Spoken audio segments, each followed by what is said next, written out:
स्वामी जी, हरिद्वार में श्रीमद् भगवत कथा का आयोजन आपके द्वारा हो रहा है, क्या कहना चाहेंगे? चेतन ज्योति आश्रम में गुजरात से, अहमदाबाद से मानसरोवर फाउंडेशन के द्वारा एक दिव्याति भव्याति आयोजन हो रहा है। 7 दिन ये कथा चलेगी। अभी आप सब को पता है कि अधिक मास है और अधिक से अधिकम फलम, ऐसे भी गंगा तक का तट है और गंगा का सानिध्य है। तब ये चेतन ज्योति आश्रम में 7 दिन तक भागवत कथा का प्रवाह चलेंगे और साथ में संत भंडारा, संत दर्शन, रात्रि कार्यक्रम, वो सब कुछ चलने वाला है। तो ये 30 मई से 5 जून तक कथा चलेगी और गुजरात से जो लोग आए हैं वो कथा का श्रवण करेंगे। स्वामी जी, जो ये मदमास चल रहा है, इसमें कथा का कितना बड़ा मतलब महत्व है? अधिकस्य अधिकम फलम है। यहाँ कोई कार्य करे तो 100 गुना स्वाभाविक बात से फल मिलता ही है। लेकिन गीताकार तो ऐसे कहते हैं कि माँ फलेषु कदाचन, फल की आशा तो छोड़ दे और काम करे। तो फल के लिए कथा नहीं है।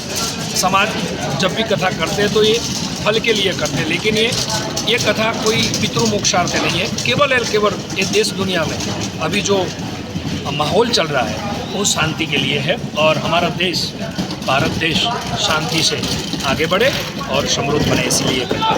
हरिद्वार में कितना महत्व मानते हैं आप गंगा के? गंगा का महत्व ये तो शिखर है भाई। जैसे कैलाश का महत्व है, ऐसे गंगा का भी एक महत्व है। हरिद्वार का भी हरि का द्वार है। जिसको हरि के पास पहुंचना है, पहले हरिद्वार आएंगे तो ही पहुंच पाएंगे। कि घर में जाना है तो द्वार खोलना पड़ेगा।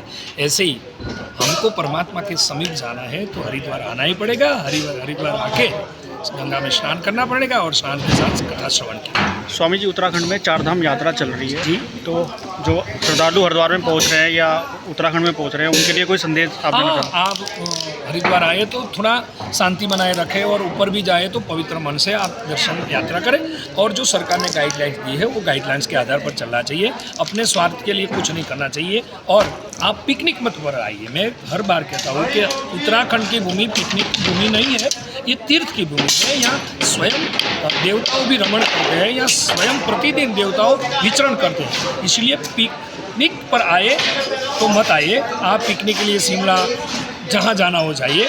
ये केवल देवभूमि है और देवभूमि रहने दें हम। और आने वाले समय पर मैं सबको प्रार्थना करता हूँ और सरकार को भी बोलूँगा, उत्तराखंड सरकार को भी बोलूँगा कि पिकनिक के लिए ये बार नहीं होना चाहिए। यहाँ श्रद्धा से लोग आए, विश्वास से आए और प्रेम से गंगा स्नान करें, गंगा को साफ सुथरी रखें, यहाँ का स्वच्छता का वातावरण बनाए रखें, पर्यावरण का जतन करें और जो प्रकृति है उनके साथ छेड़ा ना करें।